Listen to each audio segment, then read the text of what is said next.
Hello, lovelies. Cory here. Welcome back to Wilder Woman. We are on the next video installment of the 31 Days of Tarot Challenge. Today, we're actually covering 4 days again. We're covering days 19, 20, 21, and 22. I have to kind of do these in bursts, you guys, so thank you for bearing with me on this. Day 19, let's just jump into it, okay? All the information in the description box below. You know the drill. So day 19, this prompt was actually submitted by Lizzie Bolton, and her question was, if you were shipwrecked on a desert island, which 5 tarot or oracle decks would you want to have with you and why? This one was kind of a hard question, only because my Virgo mind was like, I would never frickin' be shipwrecked because I wouldn't be caught dead on a ship.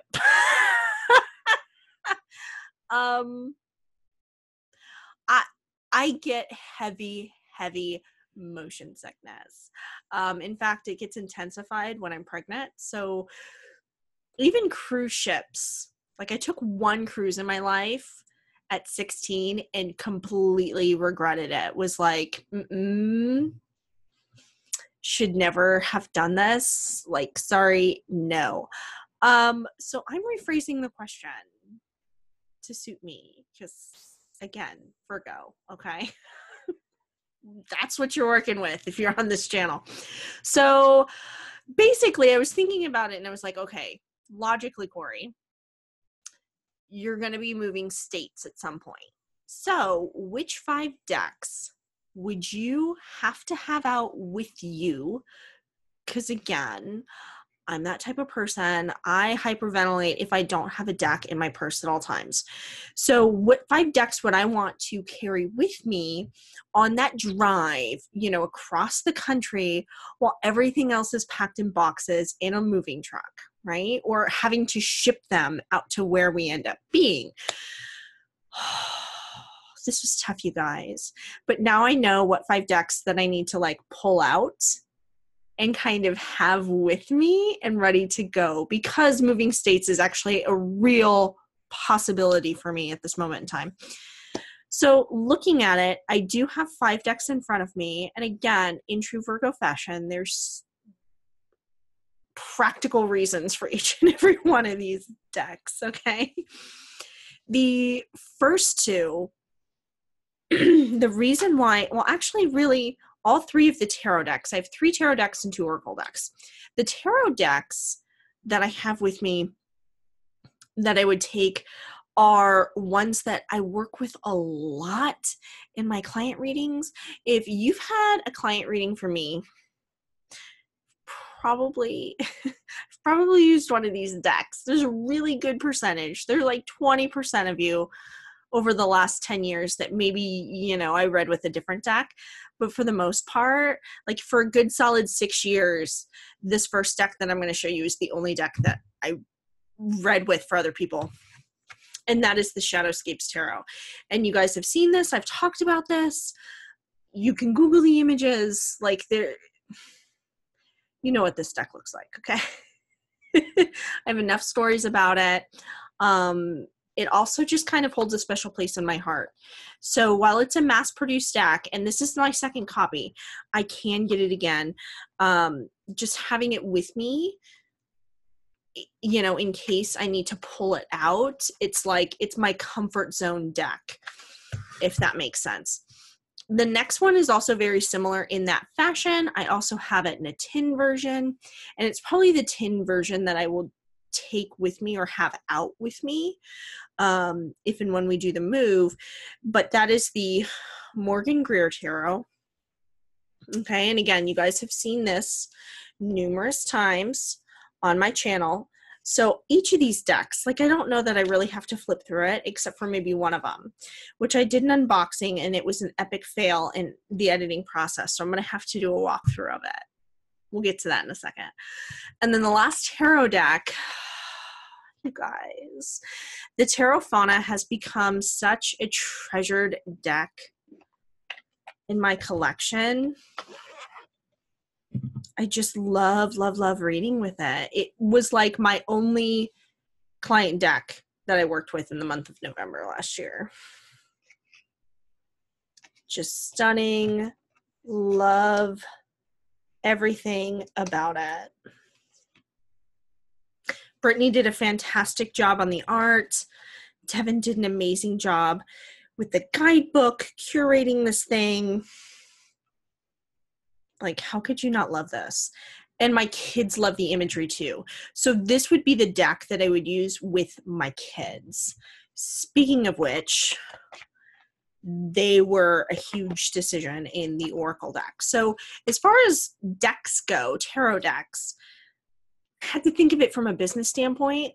You know, if I'm still going to be doing readings at that time, if I have an emergency phone reading, anything, you know, because I'm going to do as much as I can to try and stay open. I mean, if we're only driving, you know, I can do readings in the hotel rooms as we stop, stuff like that. So being pragmatic, these are the decks that I picked. Also, you know, I love each and every one of them. I treasure them. That's why they're constantly, you know, they're my workhorse decks.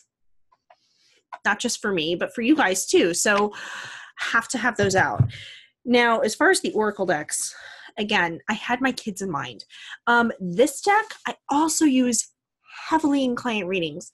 You guys have probably seen me throw in a couple of these cards in your readings. I've pulled them out for goddess guidance readings, for goddess energy readings. Even during my coaching and ritual sessions, I've pulled this deck out, and that is the I Am Power deck. And it's, you know, affirmations, you guys. This deck is just, I can't beat it. I can't beat it as far as size. They're so little and compact. I also use these in ritual. So I use them in my altar space. I use them in circle. I use them I've used them in spells. You know, I can't get enough of this deck personally in my spiritual practice. But in addition to that, this is the first like Oracle deck that I really introduced my kids to. Of course, I show the I Am Sexy card when I'm talking about kids. Not intentional. Oh my God, mortified. It's a better card. We're just working with that energy in January, guys. We're just going to roll with it. You know, because I Am affirmations are so easy for them to grasp onto. Okay, so I Am Sacral. It has all of the chakras in here. This one my daughter loves. That's like her favorite card in the deck. I am awesome, Mom. So it's just an easy thing for them. And sometimes we'll pull cards from this in the morning and they'll have an affirmation to take with them throughout the day. So it's been a really great learning tool.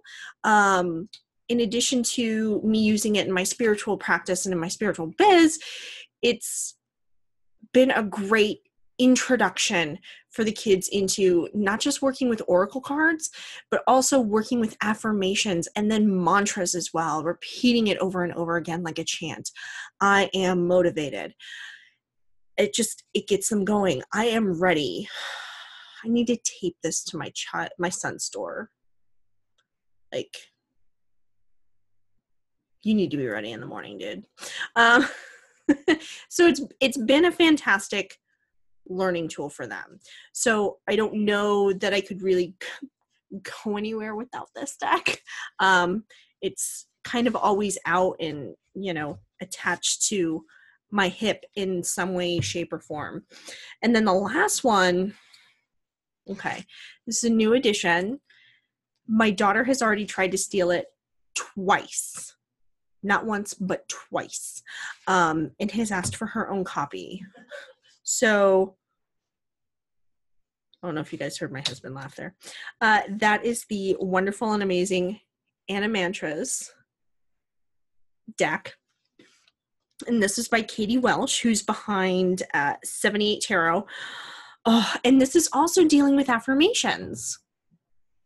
but specifically chakras and animals. And I couldn't have, you know, you can't have too many animal decks. I need to have an animal tarot deck and an animal oracle deck. And I've been using this a lot more than I've been using. I've got a few other animal oracles up here. My son even has one from Stephen Farmer. He absolutely loves and adores. But these, okay, look how tiny and cute these are. For one, it's just so stinking awesome. And my daughter has already fallen in love. And again, it's very, easy affirmations that the kids can grab onto, be evolving, that teaches them about themselves. Be strong. And the colors are assigned to the chakra. So this little rhino here is root chakra, right? So as we talk, if we pulled this card in the morning, we were talking about being strong and how that attribute we can associate with the rhino and, everything else that, what are rhinos? Well, they're tough. They have thick hides. They're really large animals too. They have a presence to them. Be strong. Very tough, obviously. They have that strength behind them, but being strong isn't just about, throwing your weight into something, and so we're tying it to the root chakra as well, and me teaching them about the different energy centers and how to work on those and keep those in alignment. So my 6 and 8-year-olds are definitely getting some interesting lessons from me in the context of affirmations, but these decks really help with that, and it gives them a visual tool to latch onto where they can see it and they're like, Mommy, I thought about the rhino all day and it really helped me in this situation. And that's a really good feeling to have, where they feel empowered by the symbols and the phrases that they're using, and they're training their mind to, hold on to those and use them as support tools. So I had to. Plus, it's freaking cute, and I want to bring it for me too. So those are my 5 decks. I'm going to roll right into day 20. That prompt was also submitted by someone. So day 20 is, do you use the tarot for mediumship readings? Nope, I'm skipping ahead. Sorry, you guys. Day 20 is, what is your favorite tarot spread at the moment? Clearly, I can't read today. What is your favorite tarot spread at the moment? Well, at the moment, it's my own. It's one of my own. I offer goddess guidance readings through my Etsy shop, and just added one for Bridget, which is Ignite Your Light. And I have actually been using that quite a bit recently. I mean, and you guys are probably like, yeah, right. I do. I actually use the spreads that I put out there for you guys quite a bit myself to see if I enjoy it. Because if I don't enjoy it or I don't get anything from it, I'm not going to offer it to you guys, right? There's not a set of spreads that I use for me and then a set of spreads that I, offer to clients. So this is what I use. And I've been working with Bridget's energy like all month long for the month of January. I do that pretty consistently rolling into Imulk, but this year is a little bit more, it's been a little bit more intense. Not just because of the depth year that I'm going through, but also because my word of the year is create. And Bridget's energy is all about creation. It's about inspiration. It's about igniting your spark. And that's why this spread, Ignite Your Spark, is built around that. So there have been a couple personal readings that I've done. The most recent one on this full moon eclipse that were intense. Me being called out. Which I should be. Okay. There's some things that she and I got to work on.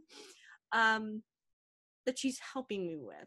So that's been one I've been using a lot. As far as spreads that I use pretty consistently or pretty regularly, aside from that, I use 3-card spreads a lot. The one that I use the most, and I've probably used the most consistently since I have been working with tarot, is not past, present, and future, but where my energy's at right now, like what's going on around me, what I need to release, and then what I need to bring in to replace what I've released. So basically, current state, what can be shed or is ready to be shed at the moment, and then what should be brought in.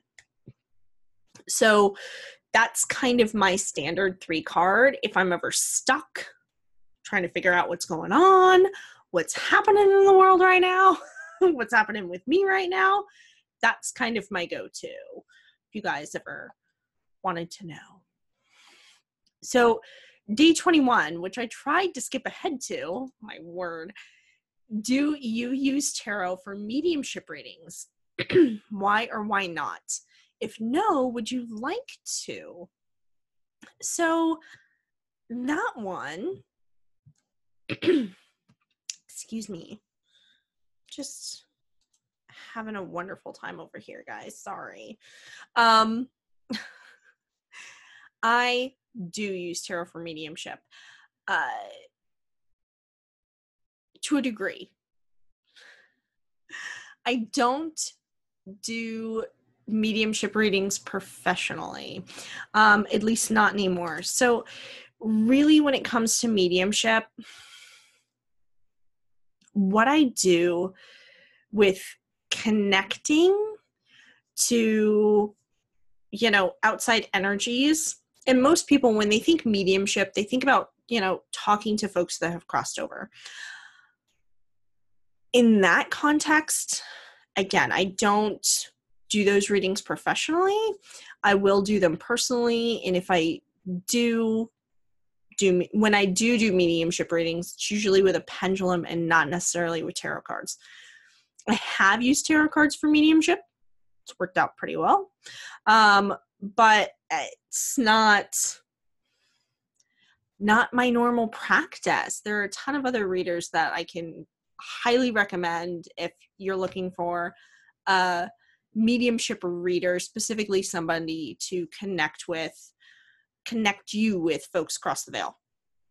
Now, the way I use mediumship and tarot specifically is connecting with deity. So when you come to me for a tarot reading, most often than not, especially if it has goddess in the title, I am connecting to goddess energy, specifically a goddess from a pantheon or goddess archetype, okay, in order to pass on her knowledge and wisdom to you through the cards.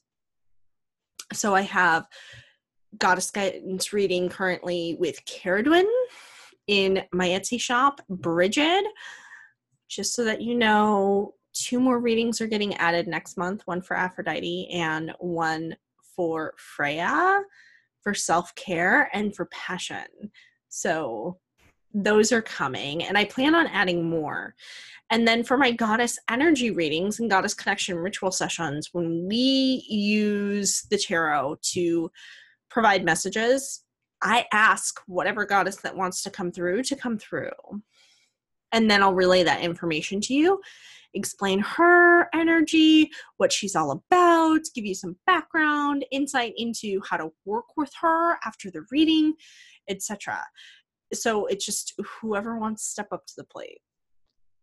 I kind of throw that out there. But that's mostly what I use it for, is channeling that energy. For other readings, I will, reach out to your spirit guides and connect that way. I do have some ancestry readings as well that I've done in the past, but again, most of those are connecting with deity and then your ancestral collective and not a specific ancestor.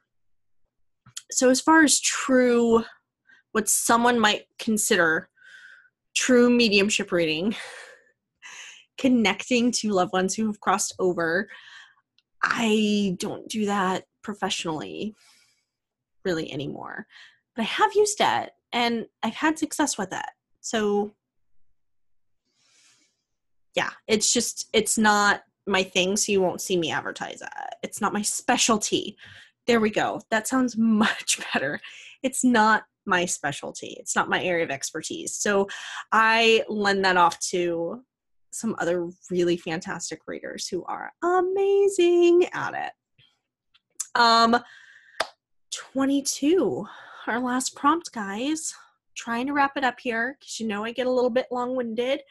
Where is the one place in the world that you would love to read the tarot and why? It could be a sacred site, event, mystical shop, anything. Okay. This one.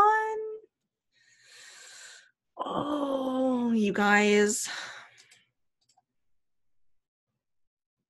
This one's kind of hard because where I want to read isn't a real site, but I can, maybe I could probably go to, okay, let me just back up here.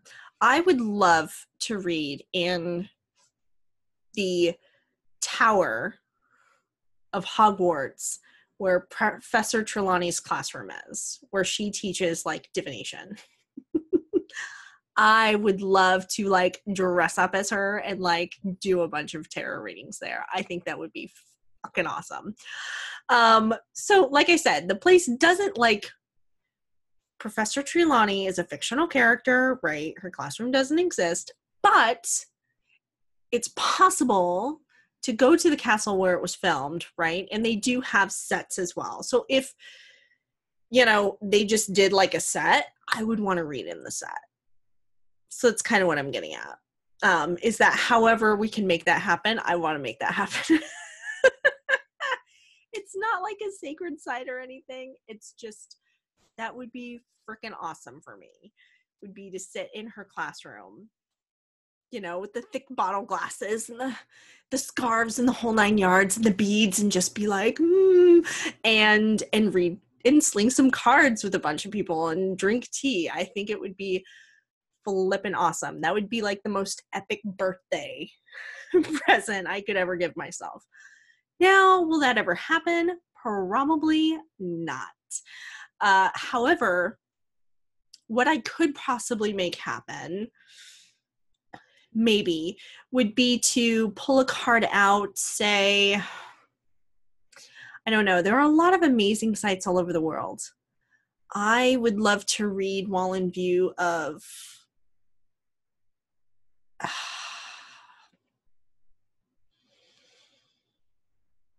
the pyramids in Egypt. That would be amazing. They don't really let you get as close to it anymore, but reading in or around Stonehenge, Glastonbury, probably any castle in the Scottish Highlands would be epic. I don't know. There's a lot of places that I think would be amazing to read besides, you know, me sitting here in this office or at Starbucks. But we all got to sling cards where we can, right? Yeah. But number one on the list, Professor Trelawney's classroom. Hands down. That's like the first thing that I thought of, and I was like, yeah, that's what I want to read. All right, loves. I hope that you enjoyed this video. That was days 19 through 22. Again, if you guys are doing this challenge, please let me know so I can watch all of your videos. Leave links in the comments below. Tell me what your 5 shipwreck decks are. Let me know where you'd love to read tarot. If you use it for mediumship. And what was our other one? Your favorite spread right now. Yes. What spreads are you guys using? Are you not using any spreads? Let me know. Would love to hear from you guys. I hope that you're subscribed so that you don't miss out on future videos, because we are going to finish this up. It may take me past January, but I am determined we will make this happen. Okay? So I hope that you enjoyed the video again, guys. You know, I do this for you and not just to hear myself talk, but I hope that you actually do get something out of this. And if you do, that's awesome. And if you don't, bummer. But then you can let me know in the comments below what you can get out of future videos, what you would like to see, okay? Hope that you guys are having an absolutely fabulous week and recovering from that crazy full moon eclipse energy, all right? I will catch you in the next video. And until then, lovelies, blessed be.